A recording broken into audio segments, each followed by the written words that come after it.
Mic check. 1, 2, 3, 4, 5, 6, 7, 8, 9, 10.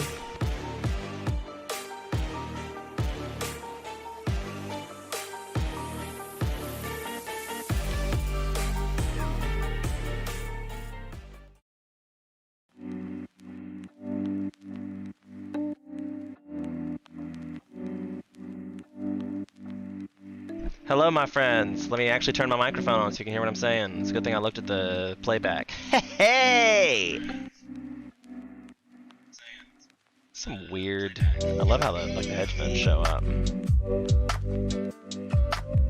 Nice. So like my face is clear, but everything else is not. I kind of enjoy that. What do we think? Let me turn that down.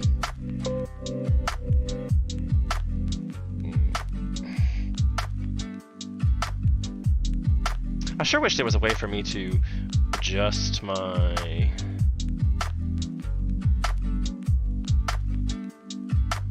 viewership here.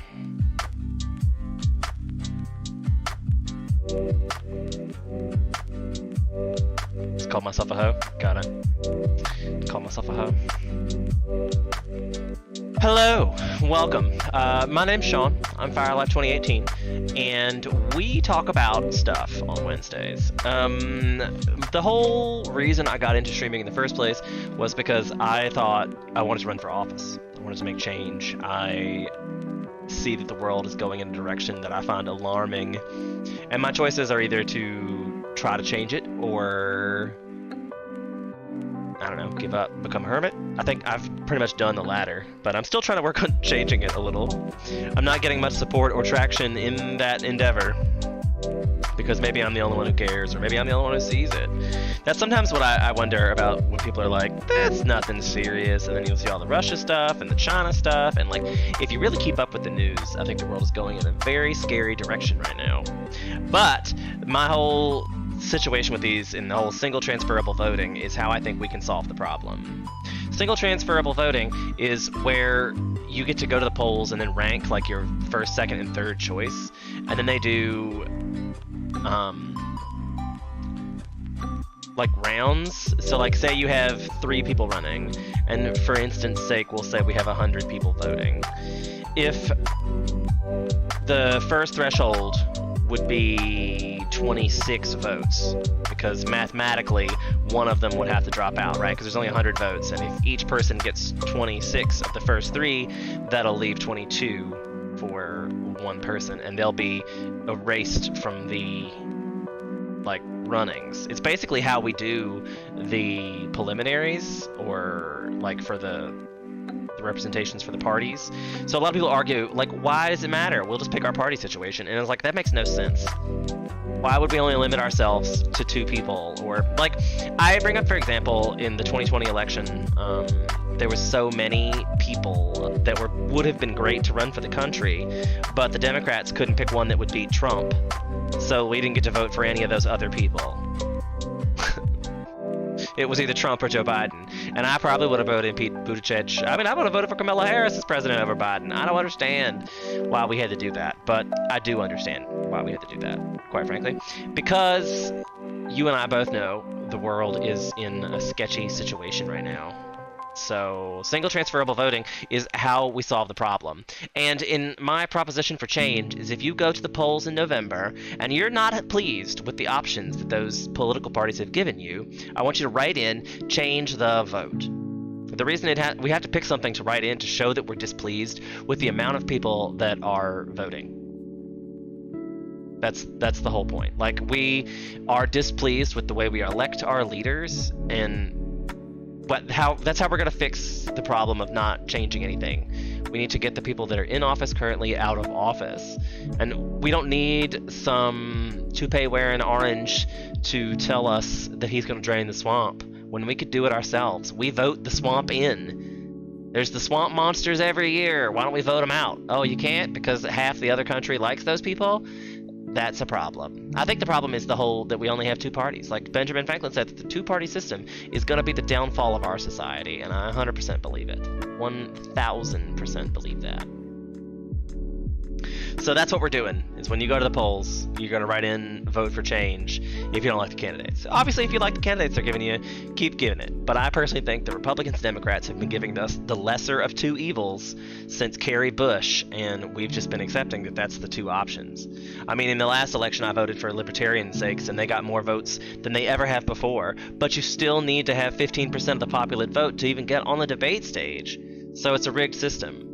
I decided to start my own political party as well, and that means that you have to have a bank account with at least $1,000 in it before you can even register yourself as a political party, and it's all based on how many donations you get. Like, that's the same thing they were doing in the Democratic primary, is that, like, if you had to vote for somebody in the Democratic primary, you had to give them money in order to count your vote. Like, you had to physically pay to vote, and it made me so upset. Like, obviously, we want to pick the right candidate. And all those people and all those great people that could have been run for office, or could have been running against Trump, we put the oldest, most white man we could think of in office. And I'm just like, what the hell? I really thought when Obama got elected, we had moved past it. We could just go back to making racist jokes with everybody and be fine with it. Like, we're all a little racist. Everybody's racist against somebody about some way because you had personal experience that affected you and made you think that way in some kind of way, shape, fashion, or form. They're prejudices that are inborn in human nature, and if we're just going to continue spouting off whatever, at least we'll do it equally. Like, we're a hate-filled race of people. We have a caring culture right now, which is just epic to me. If you ask me, it's just epic. Just epic. So that's our weekly rant.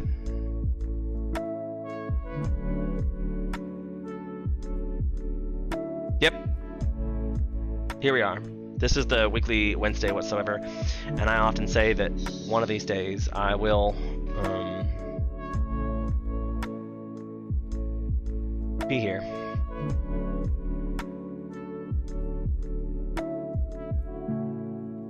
And maybe somebody else will.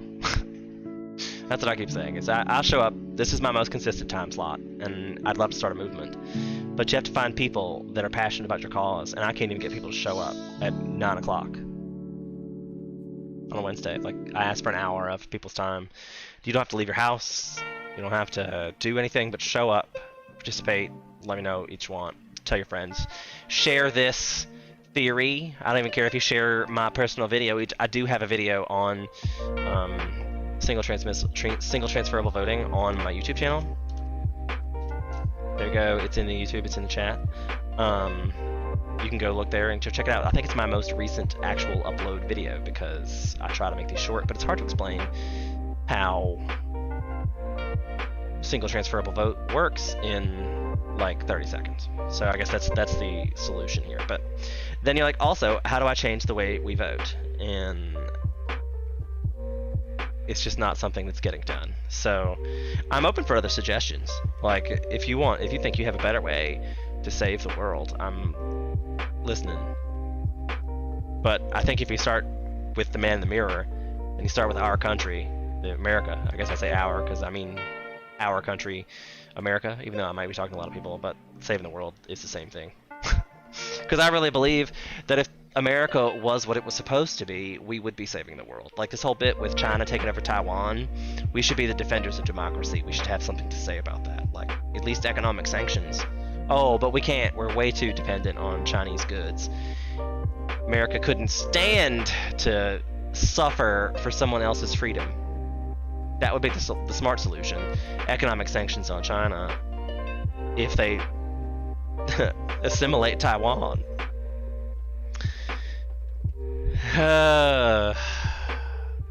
But is anybody in office right now that is thinking that our biggest income source is the tax revenue from sales tax? Wouldn't do that, because think of what they would do to China.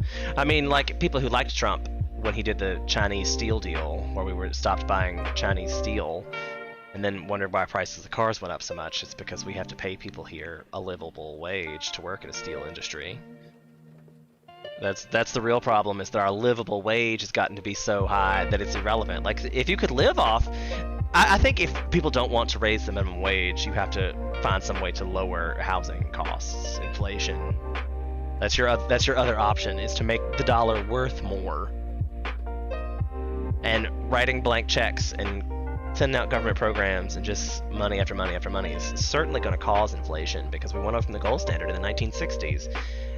So what our little paper money is worth nothing. So I don't understand how that's a thing. But yeah, I don't know. What do you think, chat? I think that the green screen is tripping me out, and I'm loving it today. I don't know. I mean, I feel like you can clearly see my face, but because it is like extra bit, and I love the background I chose. Even though I could use a single transferable one, but I'm not. So hey.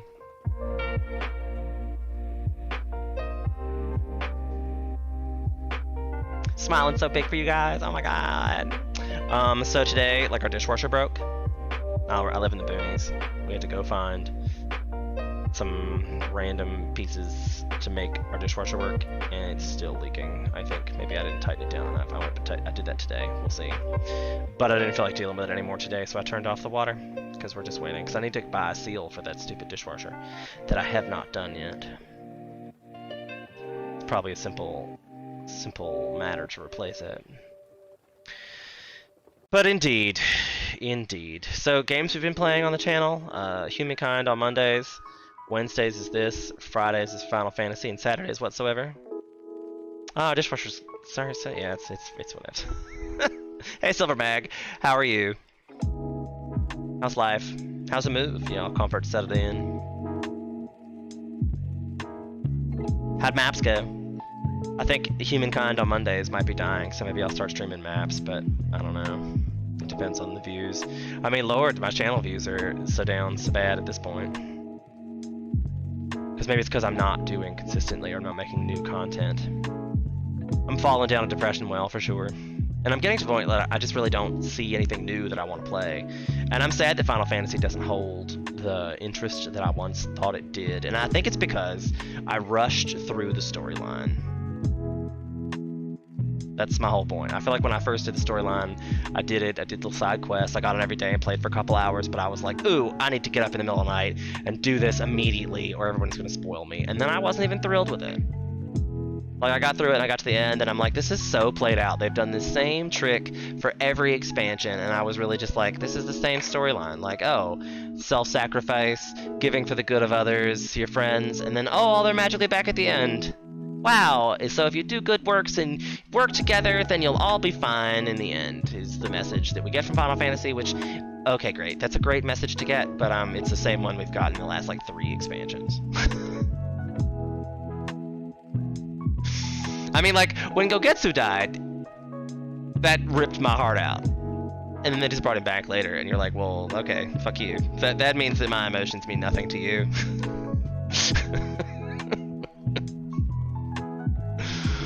And why was Map so crazy, Silver?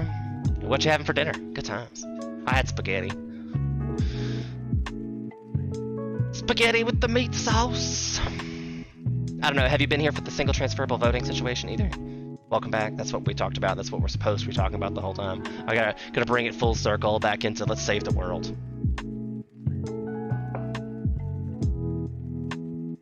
Sorry, I had to pause stream for a minute there. Only up to level 88. Wait, you're only up to level 88? I thought you finished the storyline.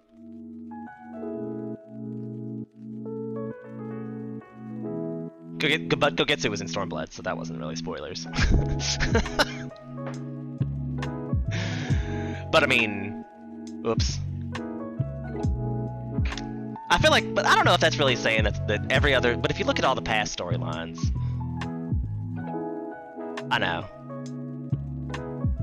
I feel like the whole time I feel like it's telegraphed in the first place. Brandon was, the whole time he was going through it, was like, oh, this is such a big, I was like, really? They'd look at you like, how far in the storyline have you gotten? I don't want to ruin anything more.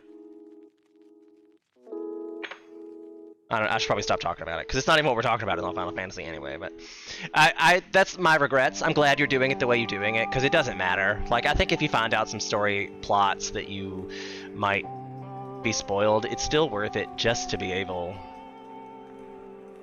Oh!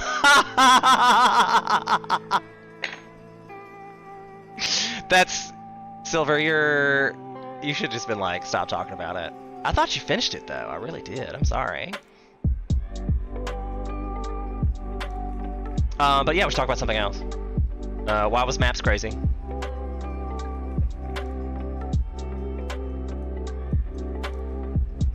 Oh, see, that's probably really good though. I 100% regret rushing through it. I think because like HK told me after the fact that the job quests are meant to be done like congruently with the story quest, and it makes sense. Now going back and doing the job quest after completing the storyline, I'm like, oh, this is dumb. Like, it does kind of take you out of the whole thing. So there's your recommendation: is finish your story quests, like your job quests. They're role quests now, which I don't know how I feel about it being role quests. But you took 3 weeks off from moving. That's intense, brother. Did you not play any games for 3 weeks? Like, what did you do for 3 weeks? Or did you just not have internet? Oh, that would suck. I planned for the apocalypse for sure. I have lots of games downloaded that I can play without the internet. Especially since I live in the boonies and it's been snowy and icy and stuff. So you're like, oh, but if you lose internet, you're gonna lose power. Not so. I have solar panel in my garage, which is where my recording studio is, and my computer. So solar powered. But I couldn't get on the internet. Maybe, I don't know. I wonder if you have power, it's possible you could. I have a router out here too, but I guess the modem's on the inside. I don't think you can run the modem. Because theoretically my cables for cable are different than cables for power, and it's possible that those could still be connected, because a lot of the cable for cables are run underground. Which does make you wonder why they don't do that for power cables as well. You feel like it would be easier to bury cables than it would be to build big poles and have them all suspended above the road and stuff. I mean, obviously some bureaucrat somewhere probably crunched those numbers to make sure it would be the cheapest way, you'd think. But then you wonder about our government and how they do that. It's paying $200 for toilet seats when you can buy them at Walmart for $12. I don't know if that's worth it. Don't know if that's worth it. I've been playing a lot of Hearts of Iron 4 and... Oh, good. So somebody probably smartened up at one point. It was probably back in the 50s when they were fucking up everything. Let's just put them in the air! Back in the 50s. What's this newfangled flowing plumbing? What? We should have that in every house in the 50s.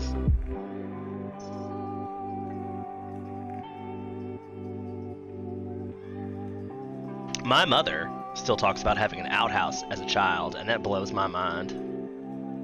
Like, we do live in some rural situations. I was talking to our mail carrier today, and she has one of the mail trucks, and they are getting electric ones. I don't know if I want to say Elon Musk donated them or something, but they're getting like 10,000 electric vehicles for the post office in 2025 or something. And she's like, you know, in Alta Vista, we're gonna be the last ones to get them.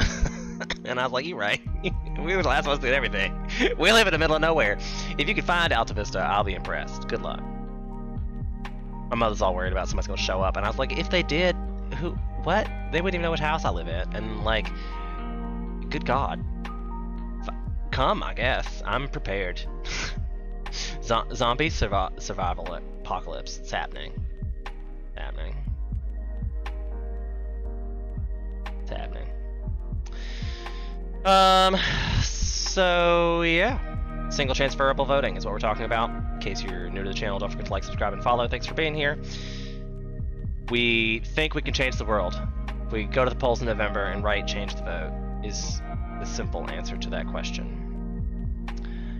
If you like games, I play Humankind on Mondays, Final Fantasy on Friday so far, but I think both of those are going to the wayside because I'm not getting any views on either. So it's a thing that we're doing. Especially since I feel like I've done more stuff to the channel. Like we have the emote walls, we've got the leaderboards. leaderboard. What can I type? B-O-A-R-D. Boom. There's leaderboard. I think the lurk still works, which is my favorite. Apparently not. I wonder why that's not a thing.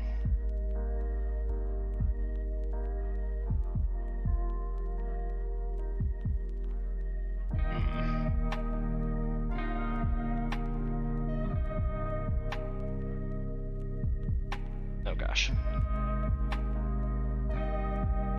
Clicking all kinds of weird things. We are listening to Lo-Fi Geek today, in case you're wondering.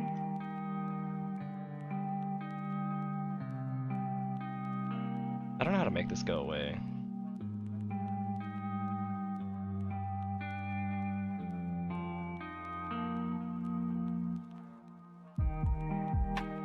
Well, I can't get back to the chat because I've somehow...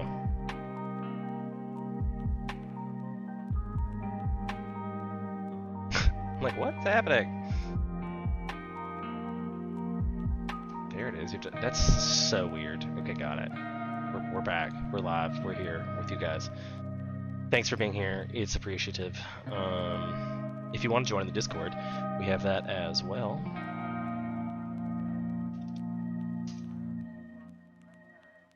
You could also join us in the Discord and chit-chat about whatever you'd like. This is the community stream. This is hanging out with you guys.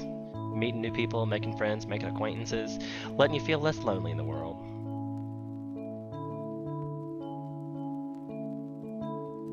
Chilling out with some lo-fi music, just relaxing. Lay back, fall asleep to my dulcet tones. You're probably not getting any ads on my stream, so you're safe to actually sleep to it. No subliminal advertising. I used to listen to one of those like before bedtime mixes on Spotify, and I swear to God, the ads in those particular streams are like subliminal setups. Like they're not even like normal ads. Like they have subliminal ones. So you're like, especially if you listen to it long enough, you're like, wait. That's not a normal ad. So I stopped listening to those things where they're allowed to play me ads while I sleep. Speaking of conspiracy theory nuts. Down the Rabbit Hole ought to be like a segment on Twitter. I don't know if that's like a thing. It probably is, I'm sure, because there's a million things. If you just dived on Reddit and was like, down the rabbit hole. I think it's a thing on Reddit, isn't it?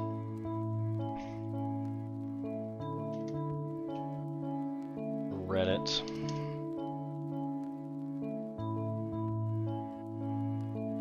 Dive into anything. It just says forbidden. Wait, what?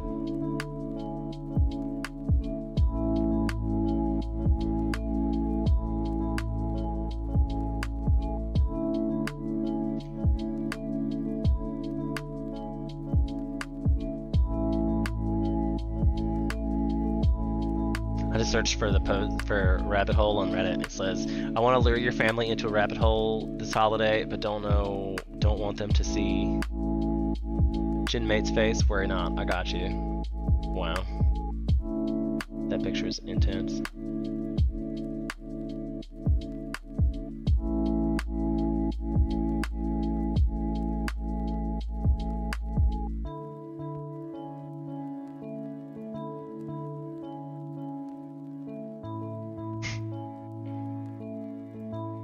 Mandela catalog is pretty cool and creepy. Let's see what that says.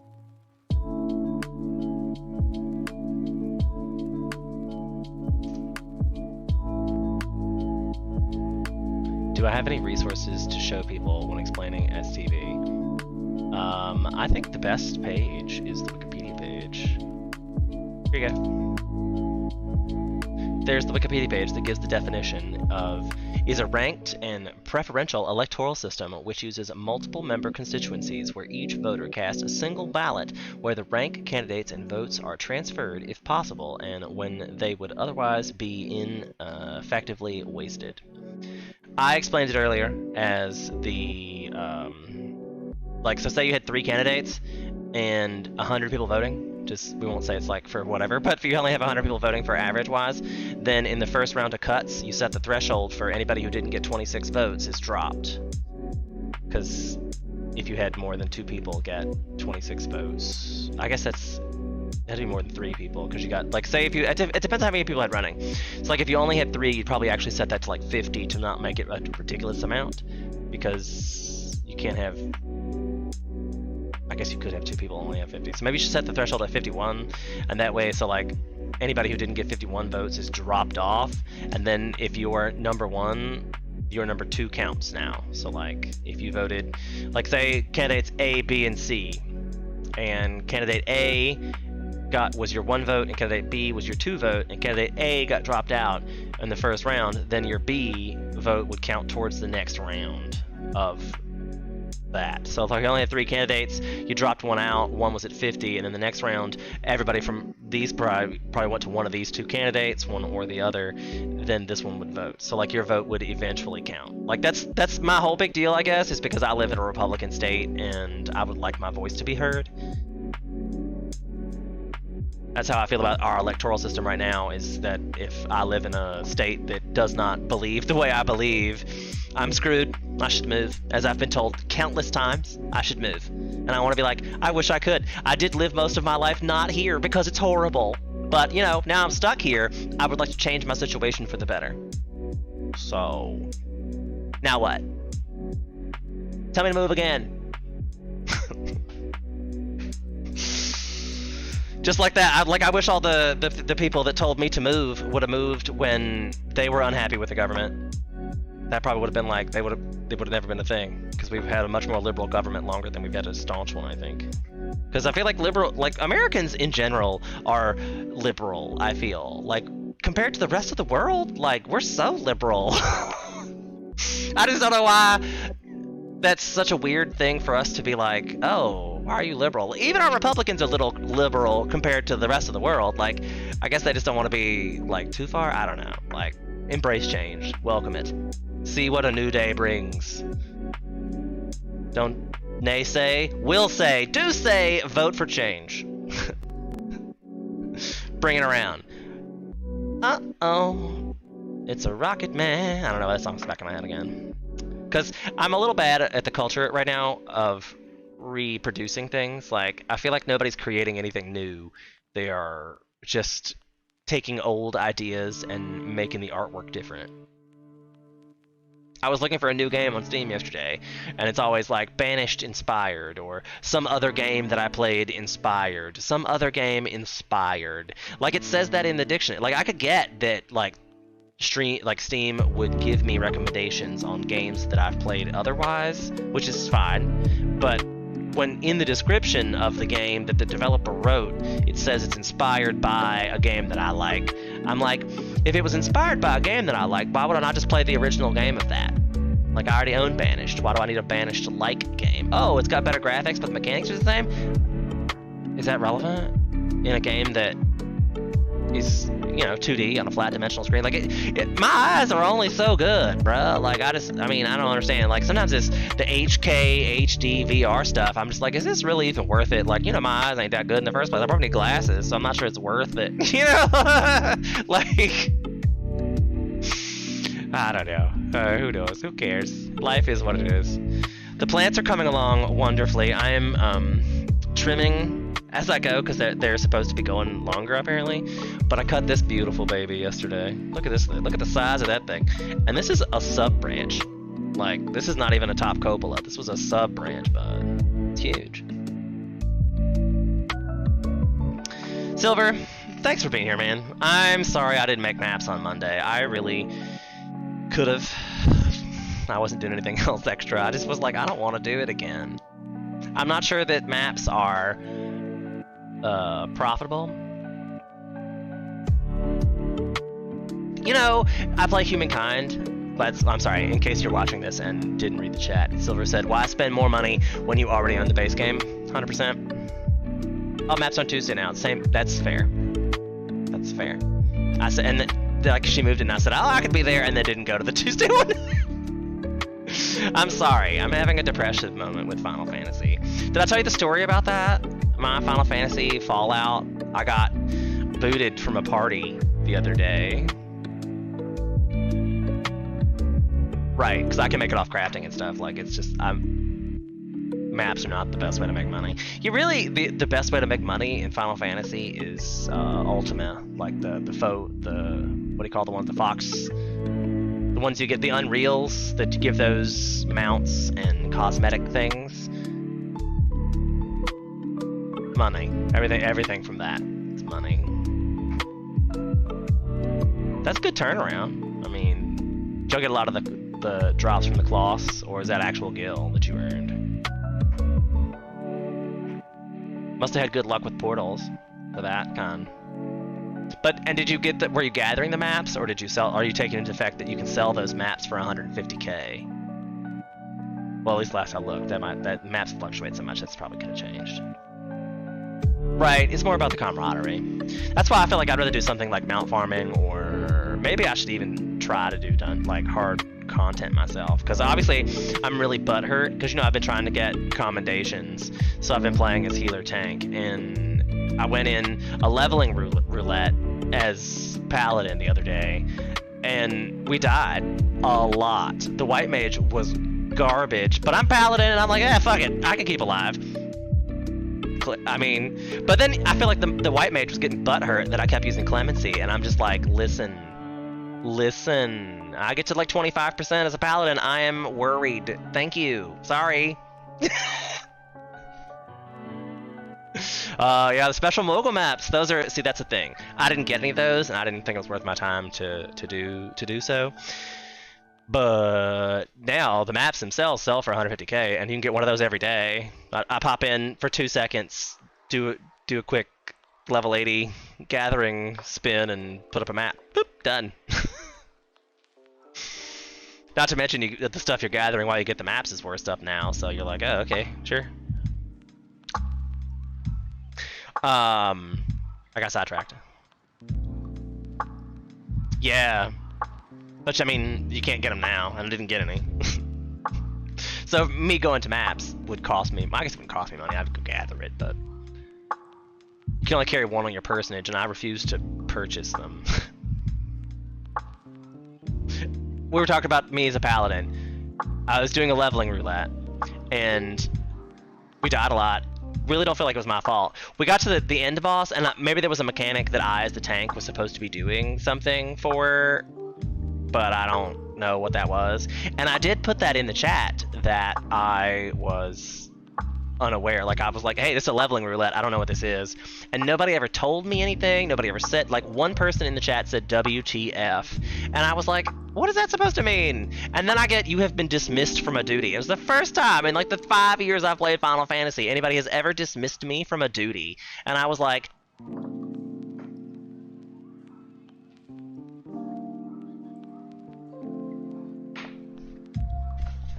I just sat there for a minute being like, ow,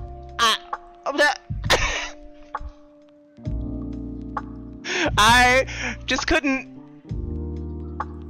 I didn't know what the hell. And I haven't really played since, because I'm like, I thought I was in Final Fantasy because players weren't cancer in Final Fantasy. It's the first really bad experience I've had either. I think that's crazy they booted me. At one point, I killed 2 of the last bosses. Like, I almost soloed the last 2 bosses for 10 minutes. Like, I'm Paladin. You cannot kill me at a level 90 Paladin. Sorry, bruh, try. You cannot kill me. So, I mean, like, I was basically like, am I ever gonna beat this? Like, because I was on there was 3 of the last bosses. I'm not even sure if it was like the final boss or whatever. I don't recall the dungeon, didn't know which one it was. I was like, oh shit. But leveling roulette, man, that's the cancer with this. Like, I feel like that never used to be a thing, and I think they changed it with this recent expansion. Or maybe it's just because nobody plays high level tanks because you have to know shit apparently. I don't know. I was not okay with it, but I couldn't believe it. In all the years I've played Final Fantasy, I have never ever been booted. But it should tell you, maybe I do suck, because I still haven't gotten 1,500 commendations in the 5 years I've played Final Fantasy. I also need to get my crafters leveled to 90, and I didn't do that either because they didn't make it any better. They didn't do anything different. They didn't, like, it's not... I love what they did with spearfishing and kind of made it like a mini game. I get that. But the crafting at level 80 was already kind of tedious, and then now it's level 90, and you're like, oh, I did a whole bunch of level 80 crafting things that are tedious. Okay, get it. And I mean, like, once you realize what all the buttons do and what the rotation basically is, you could make a macro, but then you're just pressing one button and waiting. One button and waiting. Maybe two buttons. Like, maybe you press one button and wait a couple of seconds and then another one. And I'm like, but you might as well just press the buttons. Like, I find it annoying.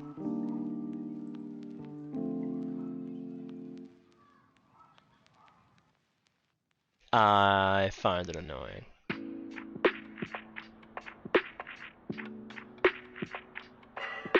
So yeah, single transferable voting. You should definitely check it out. I think that's probably a good thing to get that link in there, Silvermag. I will probably have to make a command for that in the chat, so I can do that at any point, because single transferable voting. Ooh. Did the music just get louder for you guys? Like it just hit. Like, oh, okay.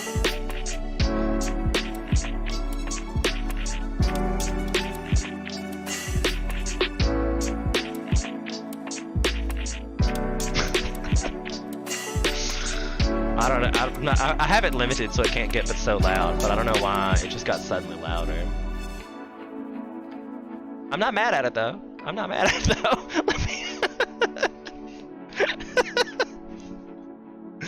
I mean, I guess dynamics in music are kind of what make music music, so maybe I shouldn't be mad about it being all suddenly. But that's why I listen to lo-fi stuff in the background, just to keep it chill. Just to keep it chill. Batcoaster said he was going to join us at some point or another. He was not home from work yet. I tried to get Brandon to join, but he's out and about conveniently just as I do this. It's not like I do this every Wednesday at 9 o'clock or anything. And have for several months now.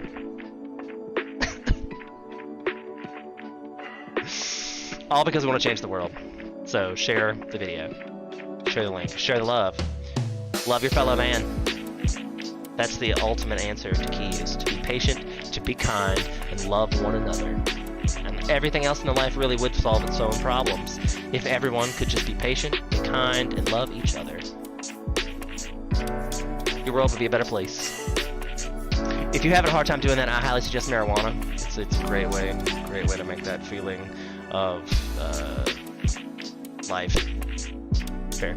Cheers.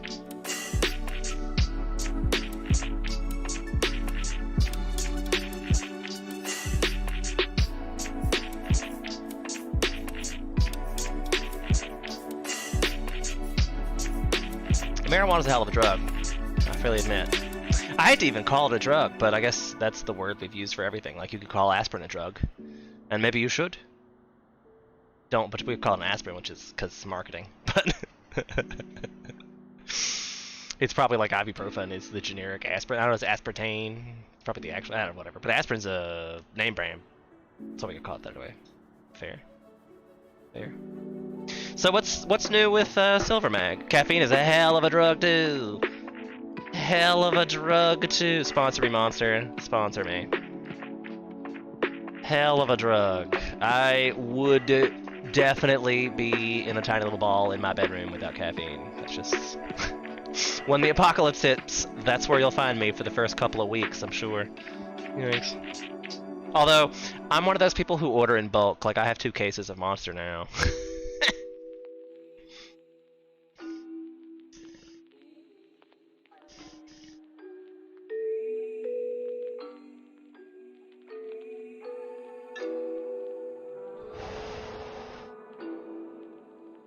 Are you digging your new zone? You found new friends, you got to work, everybody's welcoming and loving, I hope, at your new place.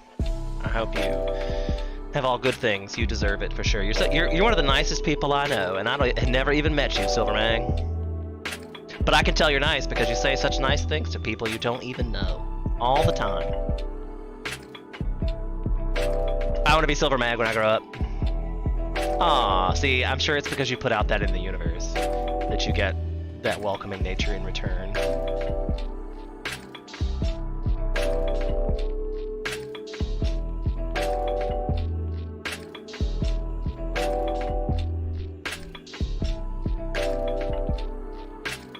I don't know, I could do this all day. The music's great. Lots of great people in the town. Oh, that's good. That's good. I mean, I hope you haven't been out too much. COVID. COVID. I think maybe winter is just going to be like a COVID season. We're just going to have to stay inside during the winter. And I guess for me, that's not really that big of a deal in the first place. Although I feel like they say that's why we're having such a spike now. It's because everybody's inside. But I guess if they really stayed inside, like if you quarantine during the winter, that probably wouldn't happen. Maybe your bubble would get sick, but then it would stop. I don't know. I don't know. What do you think what would happen if they told us that they were going to close everything for 2 weeks, like for 14 days? They were just going to close everything. But they wanted to give you like a month to prepare. How many people would not survive that 14 days in quarantine, you think?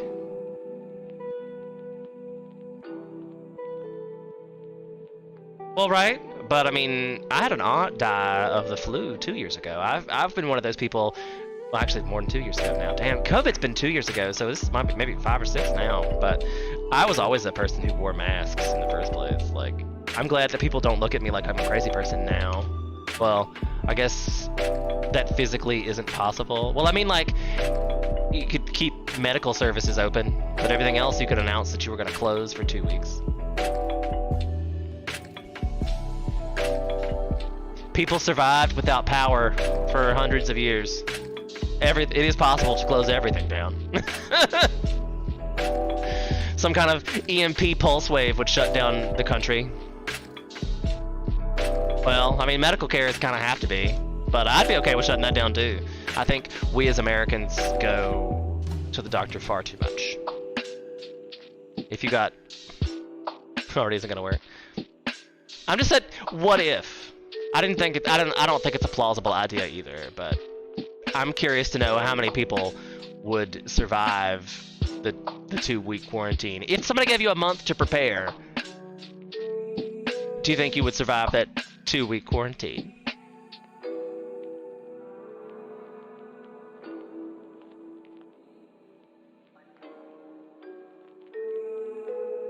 And I think it'd be surprised how many people could not afford food if they had to stay inside for 2 weeks.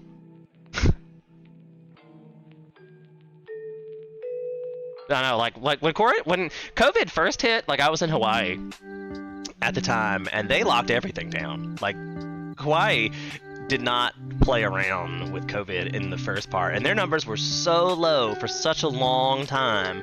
I wanted to be like, listen, Hawaii's doing it right.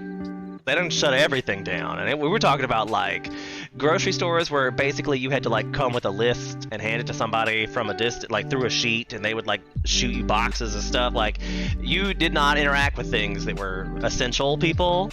They were essential, and you didn't talk to them. They were in their own little bubble per stores. They locked it, like if they had an infection rate on the island, they could lock it down quick. They were giving out $5,000 fines if they found you on the beach. Like if you were outside of quarantine somewhere, and they were like, why are you out of quarantine? What's your purpose? Why are you? And if you didn't have a good reason, $5,000 fine. Boop. I was like, that's the best way to deal with that. Oh, you set out a mandate and you can't put people in jail, but you can fine the hell out of them. And Hawaii's like, I'm gonna get my money back. $5,000 fine for you two stupid tourists. $5,000 you stupid tourist. $5,000 fine for you stupid tourist. It was like, oh, wow. But where was I going with this story? I got so sidetracked.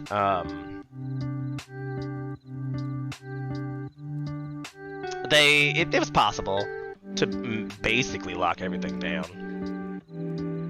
Even the stuff that they had to have open, they did like enforce mask mandates. They were like running people out of Walmart. Like I worked in the Walmart for like 3 or 4 weeks when they like emergency called people in to work for Walmart. Like that was nuts too. I had to register for the state board to get unemployment benefits, And when they needed me to go work somewhere, they told me I had to.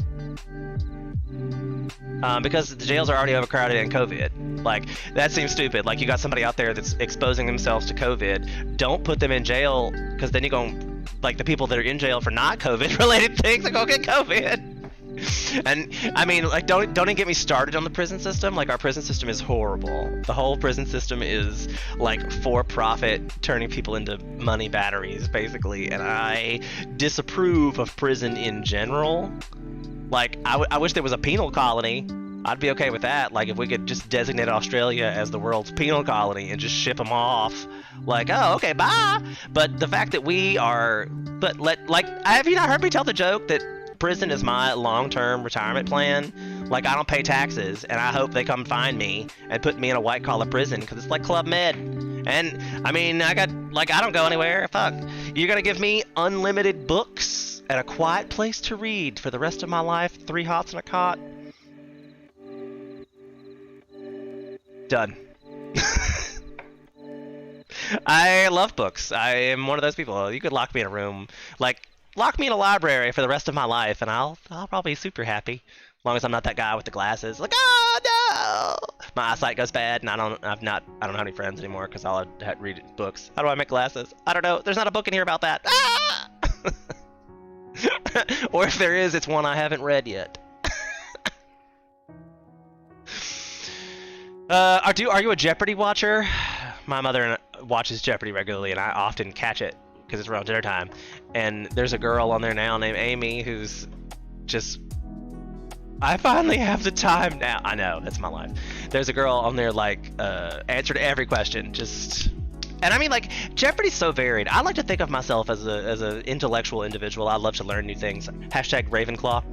But my varied knowledge pales in comparison to this woman, and it's humbling how quick she's. Ah, damn! Half the questions she gets, I'm like, oh, I could have got that if I'd thought about it for 10 minutes. But to be.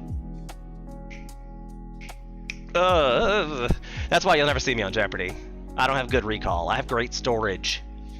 And I was telling my friend Brandon the other day, because I've recently discovered this theory that people like me think differently than people like the rest of the world. I literally have an inner monologue. Like, I don't think as fast as the rest of normal people, because everything I think is said. And it's not like, and I don't mean it's said as it comes out of my mouth. I mean it's said like I hear it being said in my head.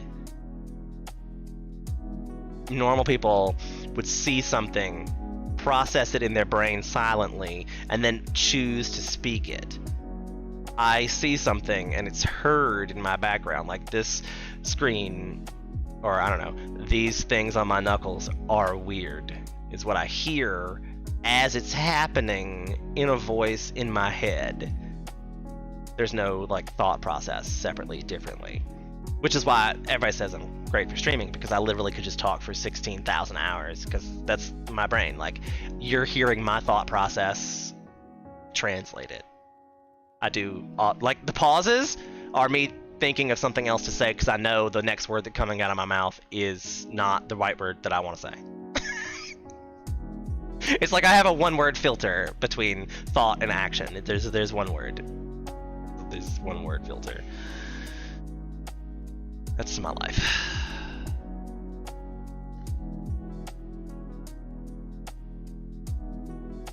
Another reason that I don't want to run for office. We're talking about the Trump dossiers and stuff that are about to come out now. And I'm like, you know, every word that man says the whole time he's in office is recorded. Every single solitary one of them. That, like, every room in the White House has a microphone in it. It probably has cameras and stuff now, but I know the microphone's been there since like the 50s. So I can't wait to hear those, but I could never do that. My uncensored thoughts are not for the general public, I'm sure. Human. So, yeah. If you only give them a month to prepare, they wouldn't have the time. That's a deep thought process too. That was the like long-term thought process for the reason I left Hawaii, was they get like barges delivered to that island like 3 a day. And they said when COVID hit that there was only enough supplies on the island for 3 days with its current residents. So they were like, we can't lock down Hawaii because they didn't have the supplies at the time. So basically they like distributed what was on the island like the government of Hawaii knew. And it was very, very Asian. Like, the Japanese government has a great influence in Hawaii. Like, they pay for a bus line, they have city government buildings, they have embassies. Like, Hawaii is a very unique situation with that. And that's why I think it was a model for, like, it was an example of a perfect isolated situation where if you had enough control over the population, you could have wrapped up COVID. Because I think their numbers are still minimal compared to what the rest of the world is, because they screen you and stuff at the like in and out of the airport. They're taking your temperature, they're doing COVID tests as you're coming in and stuff out, and it's like, that's not something that would really fly here. We're very free as a country, and it's but the Asian people just are doing it, and I guess there's enough numbers of them to just be doing it that the Americans are like, oh, well, I guess everybody else is doing it, and I'm just gonna go along, because ultimately Americans are sheep. So it works in Hawaii pretty well because they're outnumbered. And that's a thought I just had. You, me, and right there. I'm like, no wonder it worked so well in Hawaii. They're just outnumbered, and Americans are sheep. You have enough people standing in line for something, Americans will do it too.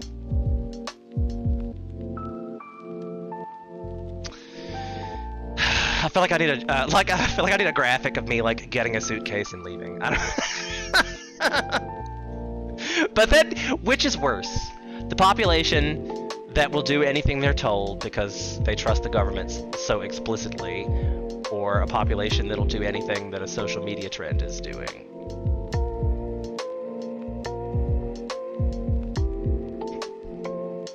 I'll work on it. The graphics are harder to make than you think. If you want to make my graphics for me, I would welcome that one.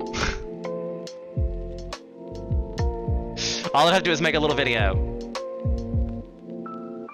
Isn't that the same thing?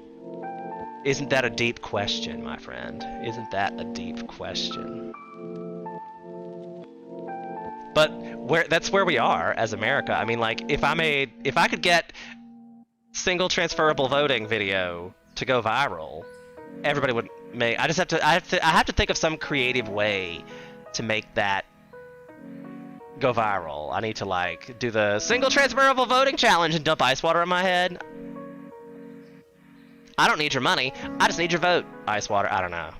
I'll do something crazy. Maybe I'll do it upside down on a tree, or I'll have to jump off a building. Like, all right, I'm about to parasail. Single transferable voting. Ah!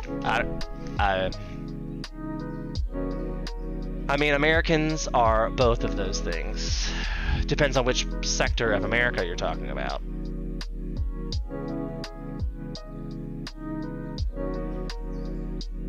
I think our biggest misconception about America, I'm gonna get back in frame in the middle, is that we're different than anybody else.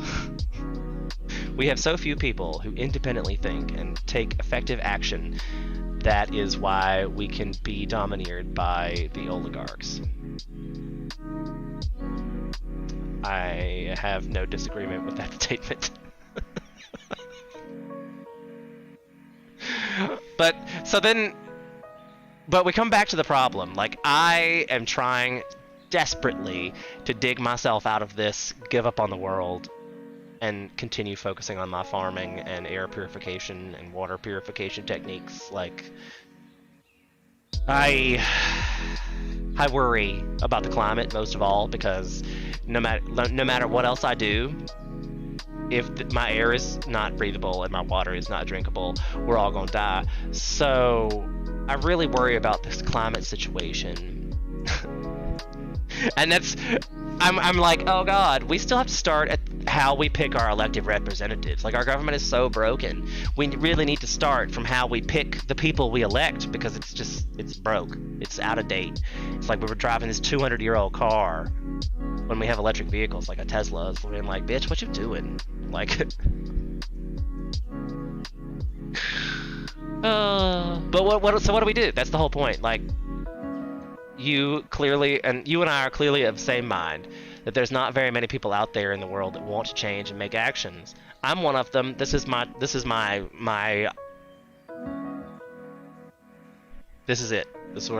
is how I've chosen to do that. How do you want to do that? What's your idea to change the world for the better? I do not claim in any way, shape, fashion, or form to be the smartest, the most brilliant, the most wonderful person. I don't even know if I should be in any kind of political leadership because I'm very mouthy. But I want to make change in the world. I have a good heart. I care about people. I want people to have homes that they can afford and medical care that they can afford. Actually, that's free. I would like them to have free medical care. I feel like if it comes down to keeping someone alive, everyone should have the same care. If we have a treatment that will save this person's life, they should get it.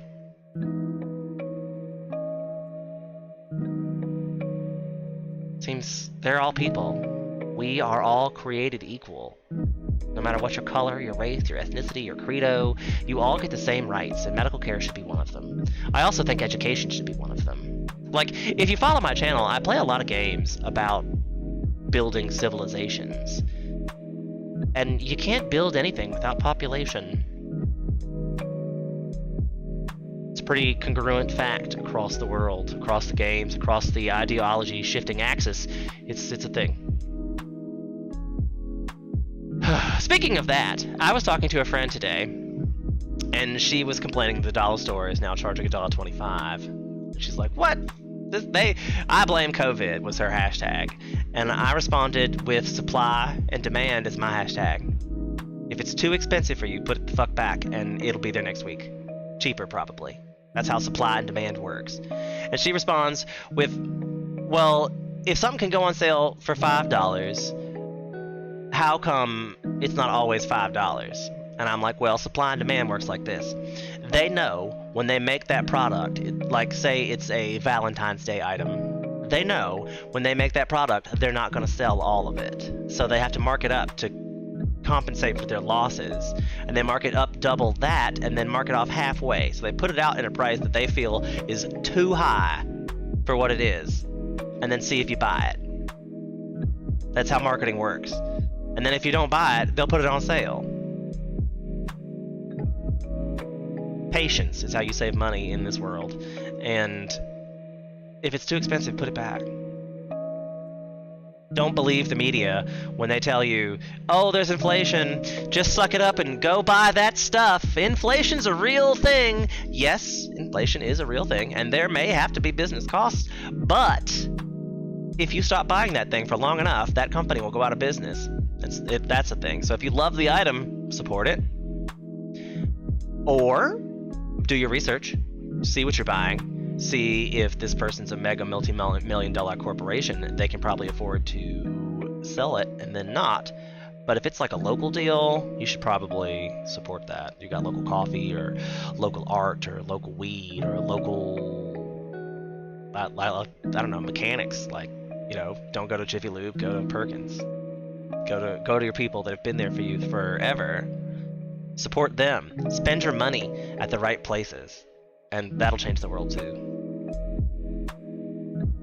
Minimum wage is going up, so all goods and services will go up too. Not if we don't buy it. Don't let the media tell you that either. That's definitely a lie that both sides tell us to not raise the minimum wage. I mean, like, I said this earlier, that we want people to have affordable housing. So the choices are raise the money, like make the money, or make the money worth something. Like you can lower inflation to make the money less. Like you need to take more money out of circulation. That's really could do that as well. Like they burn money and stuff on the regular. They could just stop printing new money. change inflation situation. But now with the whole cryptocurrency situation,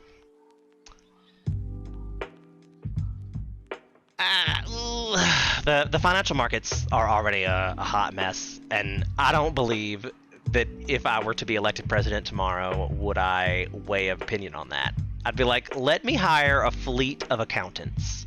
I'm gonna go find the best accounting firm in the whole country and be like, you, drafted, fix the budget. Thanks. Chop chop. I don't know why in the world they're expecting some politician to fix your budget. Like, nope. These are the programs I got. I want to see what kind of money we're playing with. I need people who like to play with numbers, who have been playing with numbers their whole lives, and can recognize patterns, and, you know, I need accountants that are trained to do that. So I guess I should not weigh in. That's why I say we have to start with single transferable voting, because we want to get the right people in office to pick the right thing. That's if I was going to run for office, that'd be my whole thing. Is I'm not here to do the work of this. You're basically putting me in a management situation, and I don't actually need to know what is done to be a manager. I hate to say, being a manager is more about knowing your people's skills, like being able to recognize which task is best done by which person.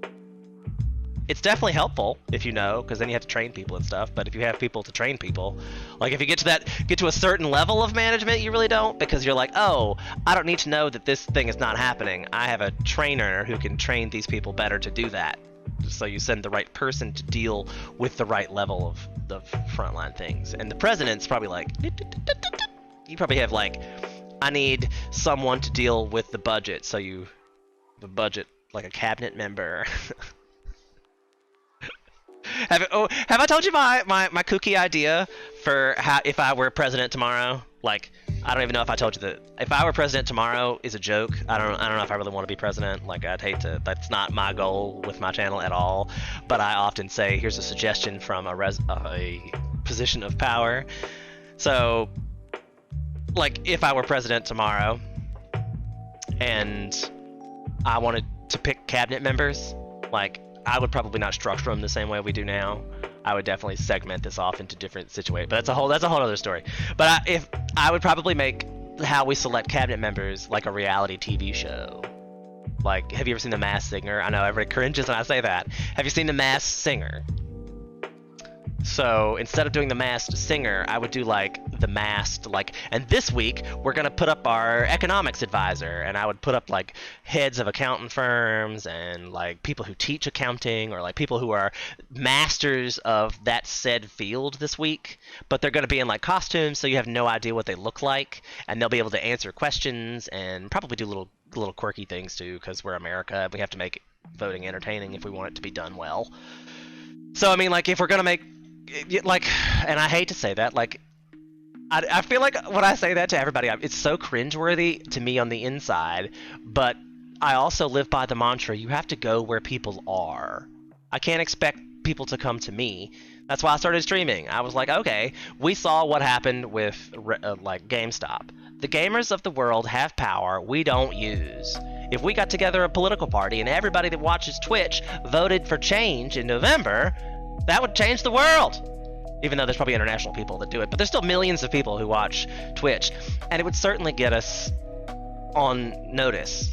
Like, I don't know. And I'd hate to say that, but it would give me a voice, probably. I'm sure it would lead them to my channel, because I have Googled vote for change, and there's not a whole lot of things for that, and I'm working on getting myself to show up for that. So, yeah. So hopefully it'll eventually come back to me, and then we can give it a voice, and then we will use that voice to make this community have its own voice. I don't want a voice. I also believe that one day the government's going to come and black bag me, and I'm going to end up in some white-collar federal prison somewhere. So that's neither here nor there, but if it happens, you have to build a community to keep that going. So that's why we like, subscribe, and follow. So maybe one day when this blows up, you'll be part of that community, your voice will be heard and recognized, no matter where you are, no matter which state you're in. We could take polls. I mean, damn. If I were president tomorrow, I could live stream the president. I mean, if anybody wants to watch that, but it's boring because you could watch C-SPAN and nobody does. But good. I mean, I feel like my presidency would be much more entertaining.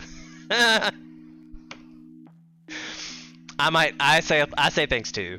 I don't know. Like, everybody gives Trump such a hard time about how he said things about things, and I'm like, ugh, if I ever become president, there are gonna be some things that I said that they're gonna be like, oh my god, that was raunchy, and I was like, I was 20 once. Yep.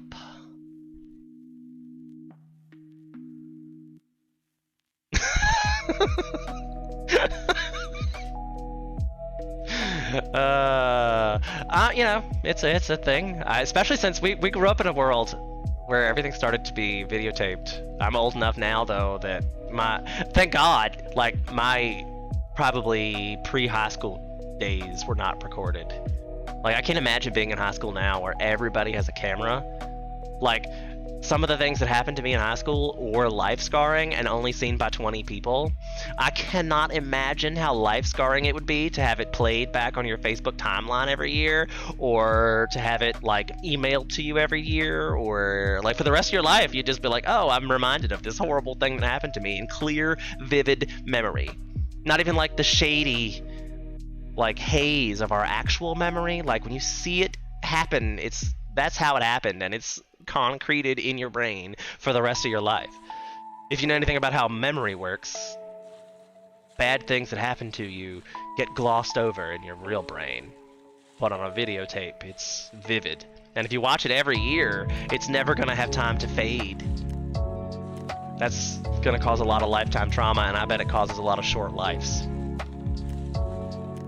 Unfortunately, I feel bad for our youth these days.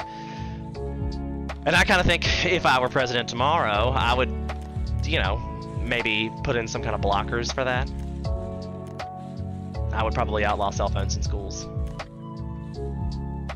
If we still have schools.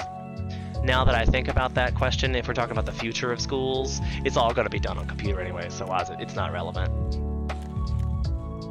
Nobody's going to have those embarrassing moments because you're only going to be doing it in front of a computer screen, and you're only going to be able to see from like here up. Like this is all the world's ever going to know. So if you forget to put your zipper up, or if you bled through on your period or something, nobody's ever going to know that. It's never going to happen because we're all doing it digitally now. So maybe I feel bad for the millennial kids that had to go like, oh, I hope they call them the Facebook generation one day. I hope they call them the Facebook generation one day.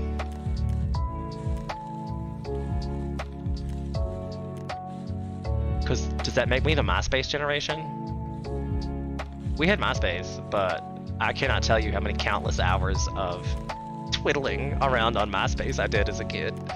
I might even be like embarrassed to say that now, because back then it was all about making your personal web page look cool. You got to pick your music, you got to pick your background pictures, you could even like change it to make it where it would scroll through and play different music songs so people could spend time on your page just like enjoying how beautiful it was. And I was like, so many hours I spent doing that.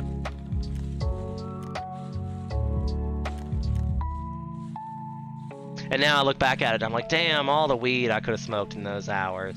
Damn.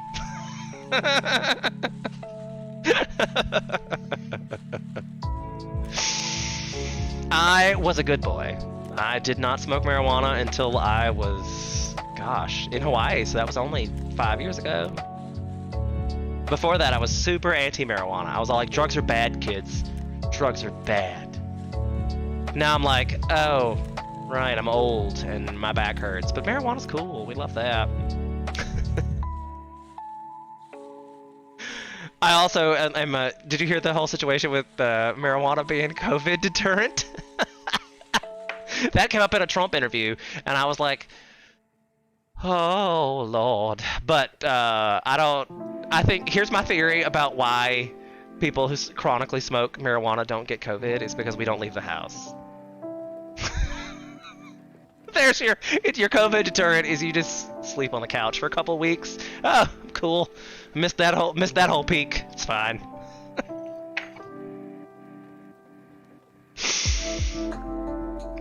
Oh, dear me. Dear my. I wonder if Keith is ever going to join us.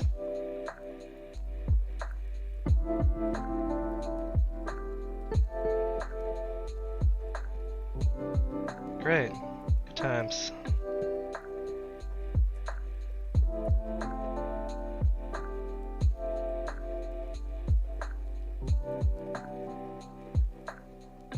I'm digging the music. This is Lo-Fi Geek, by the way. I don't mean to get sidetracked and like not be present with you guys in the moment, but speaking of being addicted to our phones and the Facebook generation, I'm a blend. So I do love some phone stuff. I would be dead without my phone. I've told the joke more than once that I have solar panels because if the apocalypse happens, I at least will have my phone. I mean, there won't be any signal on it, but I'll still want it because I can take pictures and I use it for a flashlight and I use it for a notepad and I use it for drawing out little plans and stuff. I had this great idea.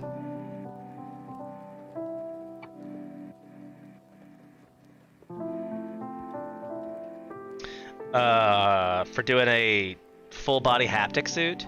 I don't know if you're into VR situations or if you ever saw the Ready Player One series. Like, Ready Player One was a great movie, and if you have not seen it, you should. But the book was better, as usual. And I'd recommend the book first, because once you get the images of things from the movie, you don't see them the same way in your brain. So I'd recommend the books first because it helps your creativity situation, and it's a great book. Will Wheaton reads it on Audible. Sponsor me, Audible. I would love that. I love me some Audible. Just give me the free book a month. That'd be fine.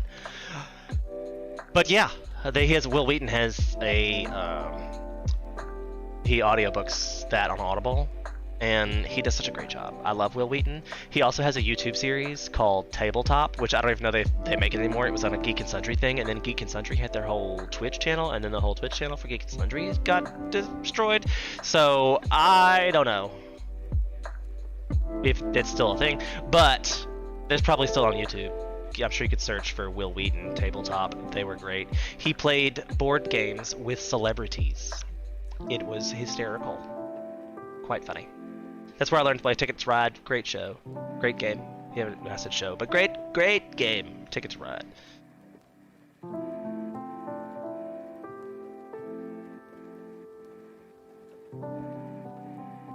Ooh, so looks like no bats still. He usually joins the host when that's a thing as well. I guess Brandon's still out living his life. Good for him. Yep. So single transferable voting. Is this what we're talking about for 2 hours? It's a thing. I'll even start just like linking I might still be in my clipboard. There's the Wikipedia page for what that is and how to change the world, because we both agree on both sides of the fence that our voting system is broken. So even though we have different views about how to change the world, we could agree that we're probably not going to be the actual people to do these policy implementations. We would just like to be able to pick which particular intellectual elite choose. Thanks. I don't know. I think that happened in the Trump elections when they were talking about the intellectual elite. They were like, we don't really want like the intellectual elite leading our society. And I was like, nah, I feel like you do want the smart people in charge. You should not put the dumb people in charge, right? Like, and calling them the intellectual elite makes them sound elitist, but many of them are. And they're all assholes and jerks, but that doesn't mean that they're not making good decisions because they're smart. I don't know if that's... There's a lot of really brilliant people in the world that are jerks. So I guess it's a sad day that they won't get elected because they're not personable, which seems weird, but then that brings you back to the whole management situation. Politics is not really about actually knowing what you're doing. It's just lip service to get elected.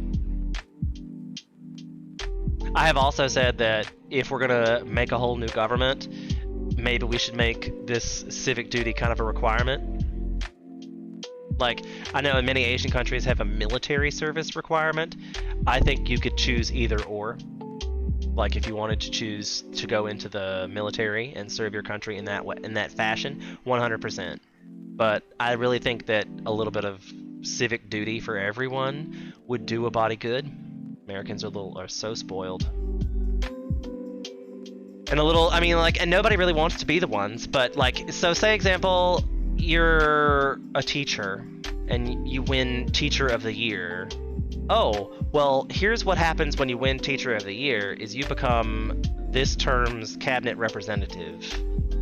I guess maybe even change it out years. You don't have to have the same person every 4 years. You could definitely change that out as a rotational year per year basis. Like whoever's the Teacher of the Year that year is in charge of making policy and stuff for educators. Or maybe like the best doctor, whatever they've, I don't know how they, I just really feel that there's industries out there in the world all have ranking systems for whatever they are, like the best steel worker, the best cashier clerk, or the best McDonald's drive-through worker. You know, there's already a company, a organization out there ranking people in their field on how they're best at. Like, why are those people not already also working for the government?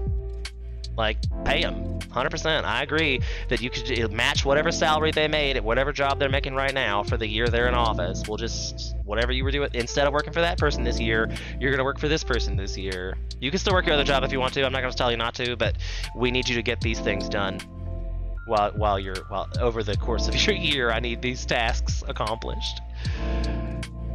It's probably how I would run an administration. I'd check back in every month or so. Hey, how are those tasks coming that I gave you? Well, these tasks are stupid. Okay, we'll get rid of those, and here's some new ideas. Okay, great. We'll come back to you in a month, see what you do.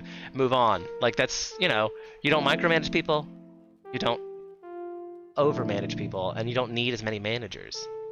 I've often said before that if I were president tomorrow, I'm literally going to go through every budget in the country. But Sean, you won't have time to do that. I mean, not me physically. I will certainly hire an accounting firm to do that as well. But I will make sure I've seen some budgets. I will personally go through and look at a few of them, I'm sure. But not all of them. I mean, who's got time for that? But you know, you set the mandate, set the task, keep it rotating. But you talk about like administrative fees. Everybody talks about reducing government spending, and the first thing you hear coming up is all like the government programs. Like they want to get rid of WIC, they want to get rid of welfare, they want to get rid of like college grants and first-time homeowners in such situations. That is something I feel would never ever get passed in Congress, but it's an opinion I have. I think that we should definitely get rid of janitors in schools. Like, these kids should clean up after themselves. We can save money there. Ain't no sense that we pay somebody to clean up the schools. We need to teach these kids how to clean. That's part of your life. There's a lot of things that I think America should do that I know. That's why I say I'm not going to be president. I'm not going to be a leader because I would never be the person to run the country. I'm too mouthy. I'm too opinionated. This is the way it should be. And there's like walking away from the negotiating table with half the people happy and half the people not quite happy is, wait, how does that saying go? Or when you walk away from the negotiating table, everybody should feel halfway happy or something like that. Where it's basically, I know that I can't have a perfect world. And my world, and the vision of my perfect world is not the same vision that your perfect world is. But single transferable voting is how we get the right people in office, because if more people believe how I do than how you do, then that person that has that same political view would get voted in theory. Is how the whole majority system works. And if more people believe how you do and they get voted in, and I just have to suck it up because I'm in the minority. But at least my voice was heard. At least I had a vote. At least I had an option. I just am in the minority, and can prove that. You know, like you could see, oh well, these people voted, and this is how we got there. Is that this super left-wing person was closest to this person in the next person, and this person was the actual person we got, which was a compromise from the closest of the least favorite. So I mean, like, we might end up with moderates who don't make changes to anything, but is that okay? I mean, like, there's a lot of shit that happens to bad people everywhere. There's a lot of shit that happens to good people everywhere, and we really can't make a law to solve every problem. Sometimes people get burned, and sometimes people don't. That is life. And I hate to be Darwinian about it, but life immemorial goes on. Even if humans don't. We're not trying to save the planet. We're trying to save our species. So, I mean, like, I don't know. I think if it came back to where forcing citizenry to be in the work was a holding point, I just wouldn't make a law either way. Like, I get that enough people would be upset about that I wouldn't make a law. But I'd probably go on record as being like, I support that idea. I don't think it'll pass, but I'd support it, sure. I don't know if it matters. I mean, like, you get to a point where we're restructuring the government, and like no single voice should really be mattered at that point. Like, you want to set forth an idea, you put an idea, and people vote it up or vote it down. It's like Reddit. I don't understand why we use the face-to-face like inputs we do in the first place. We all like the fact that they have to go and spend their whole lives living in DC arguing policy. That just makes no sense to me. Like, y'all can't get together once a month, spend a day or two. Does this stuff need to be changed? What's going on? I have new ideas. Is this a yay or a nay? Okay, yes or no, pass, pass. It just shouldn't take that long. I feel like they do too much arguing over it. Put out your arguments, say your piece, cast a vote. Why does it, like, how many times can you go back and forth and back and forth? It's all the politic playing where they're trying to add in budget cuts and this program will get you this program. Like, if y'all gotta squeeze stuff in politically, it's probably not the right thing in the first place. If both sides of the aisle can agree on a thing, well then make a law. If both sides of the aisle can't agree on it, don't make the damn law in the first place, or leave it the way it is, because y'all can't agree on it, so you can't agree it needs to be changed. And I guess the majority doesn't rule there either. But that's the whole point of the aisle situation, and I'd like to do away with it in general. My mother's been watching Designated Survivor, which is like a Netflix show, and apparently somebody blows up the Capitol building and basically kills like all of the government, and the Designated Survivor is the one person who wasn't able to go to the party because they have to be the Designated Survivor, and they're like, oh shit, now I run the government? Dum dum dum. But my whole point with that was that mostly when they re-elected everybody, like got the government back running, it was mostly independents. The independent party had a lot more sway once they got rid of the established Republican and Democratic Party in there already. So I mean, like, the problem is we need to change the two-party system that doesn't actually exist. It's not a two-party system, but the media and the Republicans and Democrats would have you believe that it's so. So we're here to vote for change in November. You go to the polls, you vote for change. If you don't like the candidates, you write in vote for change. Specifically those words, because if you don't write in specifically vote for change, it won't be counted. I know this because I worked at the election polls, and you have to write in the exact same thing for it to count. Write clearly and legibly, because our electoral laws are garbage. To be fair, I'm not even really sure if this is going to work. Because the way it is, it's not a person. You're supposed to write in a person. But I'm kind of hoping that our media will take this as a thing. Like, because media is media and greedy for anything that would get them views. So maybe if we make it an interesting news story by getting a certain amount of people, at least get them to ask the question, does this count? Like, is this a thing? Like, this vote for change? Like, who's a person? It's not a person. What is it? Like, at least you'll get them to ask the questions. So then people might Google it and maybe follow me, and then we'll start to build the community. But we have to get you to share it, follow it, and be here on Wednesdays to support the community. Thanks, Silvermag. I play video games as well, but that's really for fun. I do it. I can always hang out. If you would rather catch me on Mondays or catch me on Fridays, I'm there too. But Wednesdays is the day where I really just sit here and chit chat with people. So, hi! I'm here chit chatting with you right now. And maybe you in the future at YouTube. You can always check us out and then like, subscribe, and follow.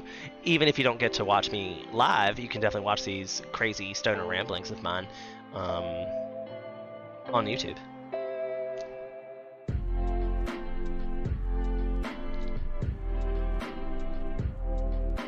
Single transferable voting. There you are. There you are, people. There you are. So, what do we think? I think maybe an hour and a half is at my limit to just be talking to myself.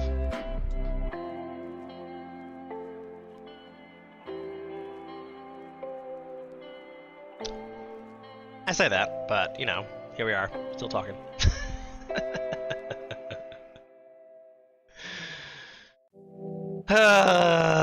I teeter-totter. The whole climate change worries me a great deal. I'm thinking about going back to Hawaii for my birthday in September. And I want to go scuba diving again. And I don't want to go scuba diving again because I think it might depress me. I will probably put the scuba diving more towards the end of my stay because I don't want to see the dead coral reefs again. Like, that was super depressing, and I'm so sad about it. So I might have to see if I can find some, like, super live ones just to tell myself it's okay. And I really hope when I get there, I'm going to ask somebody, hey, so where are the coral reefs still, like, vibrant and wonderful? And they're actually going to be able to tell me and not be like, Aruba? Because I think all the garbage barges that we send in and out of Hawaii are really destroying that island. Like, quickly. 3 giant garbage containers a day in and out. It's... Well, I mean, I worry about it because I think it's gonna be a problem that we're all having to worry about in my lifetime. Like, I feel like I've been Chicken Little for a long time now. Like, they've been talking about climate change since the 80s, like since it was global warming, since they knew what carbon emissions were doing to the atmosphere in the first place. And then, like, the rainforest deforestation is still continuing. Like, last year, the scientists that are counting down the doomsday clock put us at a second to midnight. Like, we're 1 second away from doomsday, according to scientists that have been spending their whole life studying patterns and phenomenon in the weather. And they put it, we're 1 second away from midnight. There was actually a study done like 5 years ago, talked about that it's well too late. But on the brighter side, there has been a technology that they were talking about at CES this week, the Computer Entertainment Sciences, that is a carbon capture device. It's something you can put on a plane and fly around the atmosphere and collect carbon waste, and they use it for 3D printing. Like, they're able to create items out of carbon waste that they've skimmed from the atmosphere. CES is a expo, and all these things are prototypes, but they said that they have successfully gathered things. And there was a whole video on YouTube where I watched it, and the whole time I'm going,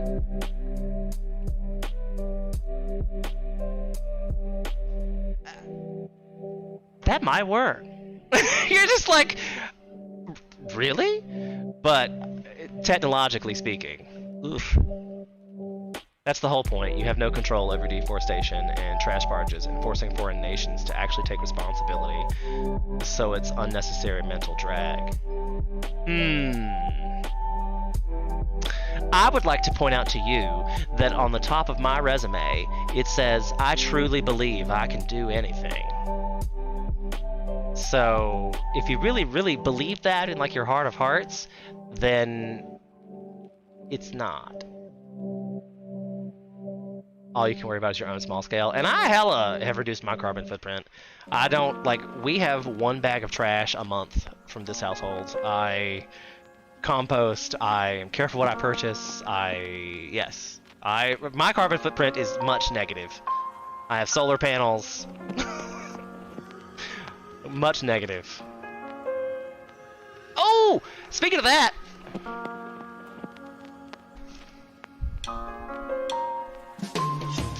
I have been having this whole issue where, like, you know, I don't like trash. We just discussed this. So, like, I purchase things in bulk a lot of times. Like, this is a Parmesan cheese thing, or this is some Starburst things you buy, and I purchase things in bulk and then I have tons of these little containers that I'm like, what the F am I gonna do with these little containers? So I'm working on translating this into a gravity bong. Like, this is the, I'm in an frame. Like, this is the, you can't see it's a tube, it's black. This is a, like intake, and then I got an outtake so they can flip. I don't know if you've seen them, but,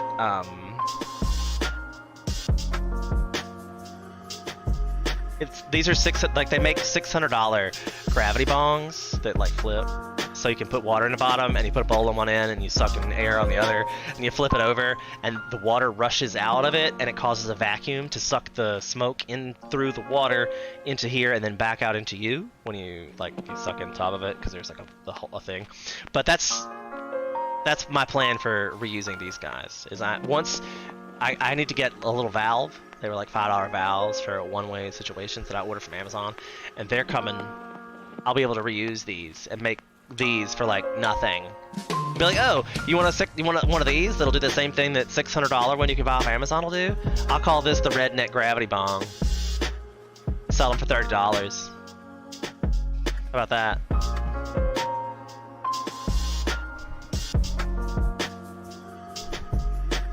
I've been working on little projects all the time to try to reuse all this plastic waste into something else, but